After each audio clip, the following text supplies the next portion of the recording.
Last set of notes for the muscle group. We're going to be looking at the legs and the hip area. So the muscles that move the thigh are going to be attached mainly to your femur, your large bone in your leg, and the pelvic girdle. Anterior group will be on the front. Anterior includes the psoas major and iliaxis. Posterior group, gluteus maximus, gluteus medius, gluteus minimus, and then tensor fasciae latae. The glutes you should know. Thigh adductors. So remember, add means to bring back to your body. So adductors are going to bring my arm closer to my body. Thigh adductors will bring your leg towards your body. So they're going to be on the inside of your leg. Adductor longus, adductor magnus, and the gracilis muscle. So if we look at this picture, sartorius, you should know, this is the muscle that when you cross your legs, it's going to bring your leg over. It runs diagonally or sideways.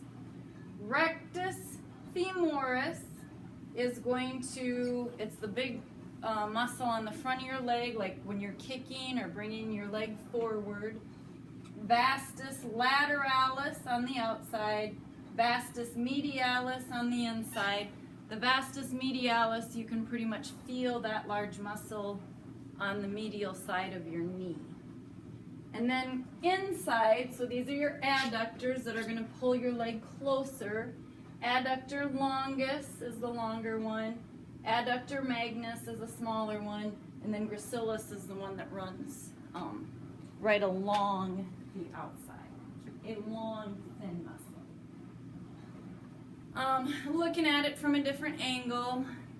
Gluteus maximus, large butt muscle. Gluteus medius is located more in your hip region, a little bit higher. And then biceps femoris, your biceps brachii flex your forearm. Your biceps femoris flex your leg. So it's going to lift your tibia and fibula. It's going to decrease the angle of your leg. And then you can see the vastus lateralis that's on the outside, same that was on the other picture. Table, gluteus maximus, I know is on your study guide. That'll be on there quite a bit. Medius, maybe. Gracilis, probably. The top ones, the psoas major and iliacus, no, those won't be on there. Going a little bit further down, so the group that connects the tibia or fibula to your femur or pelvic girdle. So these are going to move more of your lower leg. Flexors are the hamstrings. So flexors are going to be on the back side because they're going to flex, they're going to tighten and pull your leg up.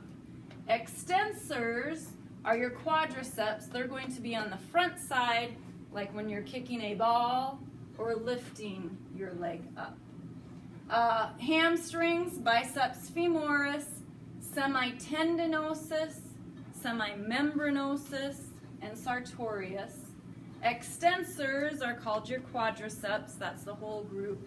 And in that, there's the rectus femoris, vastus lateralis, vastus medialis, and vastus intermedius.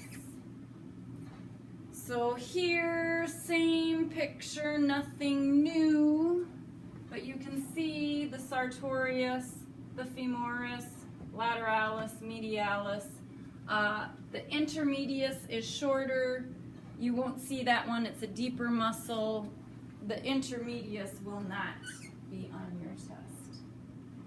Same picture again. Here we go. This one's new.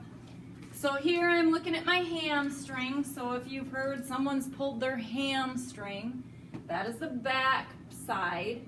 Biceps femoris, this is the large muscle that does a lot of the flexing. And then as far as an order, semimembranosus is a larger, flatter muscle that sets underneath the semitendinosus. So if you're thinking of order, the semitendinosus is long and skinny, and it's right next to your biceps. Semimembranosus is a little bit flatter, and it sits underneath your semitendinosus. Gastrocnemius is that's the correct term for your calf muscle, and we'll talk about that in just a second. Table, make sure you know which ones are hamstrings, which ones are quadriceps. And then if we're looking at moving the foot up and down, or even like doing toe raises and things like that, muscles that you use basically to lift your foot up or bring it down, they're attached to your femur, fibula, tibula, and then they're going to move the foot.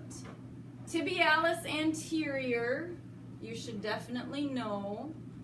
Plantar flexors, that's your gastrocnemius. This is your calf muscle.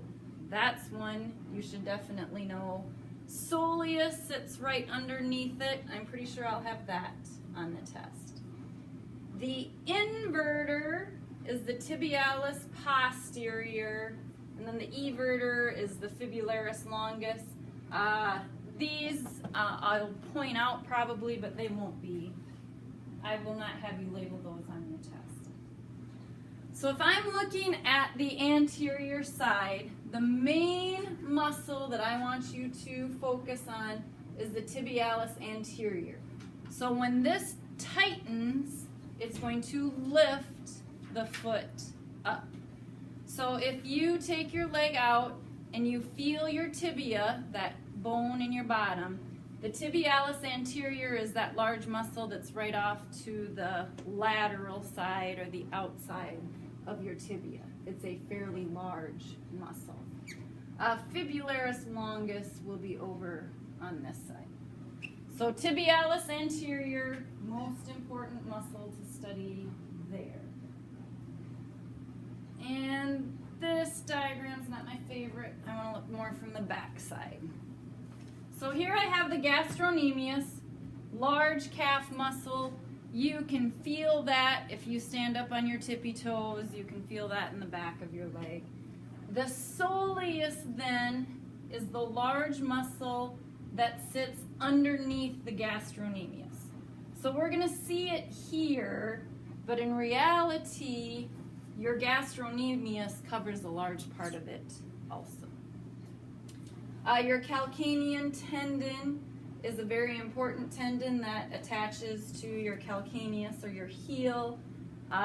People have cut that before, and it requires surgery. We had a dog that actually cut that tendon, and it was a good dog. The vet had surgery on it and actually attached it back together. So the calcanean tendon is the large tendon on the back of your leg.